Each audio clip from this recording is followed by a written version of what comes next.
আসসালামু আলাইকুম। Take college চ্যানেলে আপনাকে স্বাগত। আজকে আমরা শিখব এক্সেলের সাম ইফ এবং কাউন্ট ইফ ফর্মুলা নিয়ে। তাহলে প্রথমে আমরা সাম ইফটা শিখে নিই। সাম ইফের এই সেলটিতে আমি প্রথমে একটু ফিল্টার করে নিচ্ছি, আর যেখানে আমার ডেটাগুলো আছে বিভিন্ন শহরের নাম, ঢাকা, গাজীপুর, নরসিংদী। এখন এখানে ঢাকা কিন্তু একাধিক জায়গায় আছে এবং তার পরিমাণ বা জনসংখ্যা বা অ্যামাউন্ট যেটাই আপনি মনে করেন সেগুলো ভিন্ন ভিন্ন। এখানে সবগুলো আলাদা আলাদা যুগ যদি আমি করতে চাই আমার জন্য একটা কষ্টসাধ্য বিষয় এবং লং টাইম। সেটা আমরা সহজেই করতে পারি। সাপোজ আমরা এখানে একটু কালার করে নিই আমাদের বোঝার সুবিধার্থে, আমরা সবুজ কালার করে নিই। এখানে এখন আমরা একটা সূত্র দিব। সূত্র জন্য equal to some if some if. এরপরে সাম ইফের পরে আমরা প্রথমেই দিব আমরা কোন স্থানগুলো প্রথমে যুগের মধ্যে রাখবো, যে স্থানটি এখানে নাম শো করবে। সরি, তার মানে আমরা এই জায়গা থেকে এতটুকু কপি করে নিলাম, নেত্রকোনা পর্যন্ত চলে আসছে, এখানেও দেখতে পারবেন।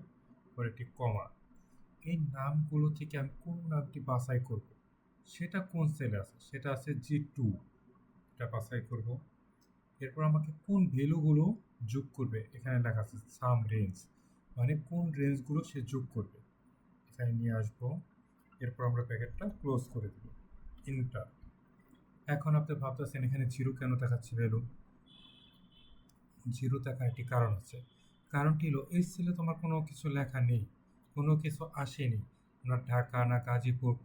আমার এখানে যে সূত্রটা বসানো হয়েছে সে তো বুঝতে পারতেছে না আমি কার যুগ চাচ্ছি এখন, যে কারণে আমাকে এখানে আনতে হবে। আমি ঢাকার চাচ্ছি না, গাজীপুর, নরসিংদী, কিশোরগঞ্জ।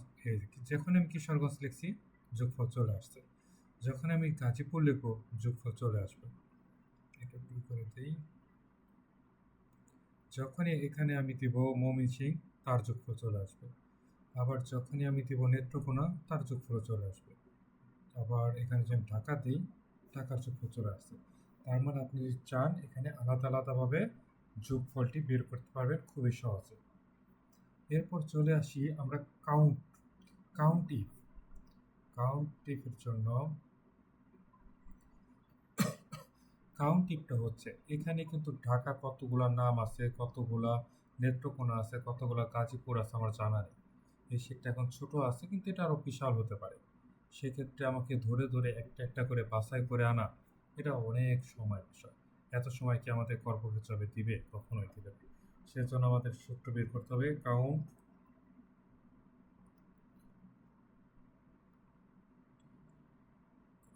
ইফ। কাউন্ট ইফের পর এই রেঞ্জটা আমরা ধরব, ধরার পর এখন আমরা যাব আমি কোন জায়গার নামটা চাচ্ছি। সাপোজ আমি ঢাকা চাচ্ছি, double inverted comma, double inverted comma close. এখানে আপনাদের একটা বিষয় আমি বলে রাখি, যখনই কোনো টেক্সট লেখা হবে সূত্রের ভিতর, যখনই কোনো টেক্সট লেখা হবে অবশ্যই ডাবল ইনভার্টেড কমার ভিতরে লিখতে হবে। আমি আপনাদের একটা এক্সাম্পল দিয়ে দেখা, আমি ডাবল ইনভার্টেড কমাটা সরিয়ে দিচ্ছি এখান থেকে। এই ডাবল ইনভার্টেড কমা সরিয়ে দেওয়ার পর আমাকে ভ্যালু রিটার্ন করবে হয় ইরোর নয়তো জিরো, সে জিরো রিটার্ন করতেছে। তার মানে আমাকে এখানে অবশ্যই ডাবল ইনভার্টেড কমা রাখতে হবে, এবং সেটা কোন ক্ষেত্রে, টেক্সটের ক্ষেত্রে। যখনই দিব ঢাকা কতজন আছে, ঢাকা আসছে 5টি, আপনিও দেখতে পারেন। আচ্ছা, আমি আপনাদের দেখার সুবিধা একটু মার্ক করে দিই। 1টি ঢাকা, 2টি ঢাকা, 3টি, 4টি, 5টি।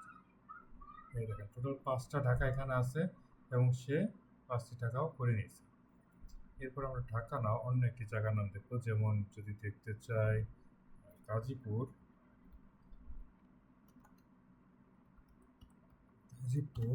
তাহলে গাজীপুর আছে এখানে টোটাল 3টা, সেটাও ফাইন্ড আউট করে দিচ্ছে একদম সহজে। আপনি সূত্র লিখলে যে কোনো কাজ অতি অল্প সময়ে হয়ে যাবে। আগামীকাল আমি আপনাদের সাম ইফস এবং কাউন্ট ইফস এই সূত্রগুলো দেখাবো। সে পর্যন্ত এই দুইটা সূত্র আপনারা ভালো করে প্র্যাকটিস করুন। সবাইকে ধন্যবাদ।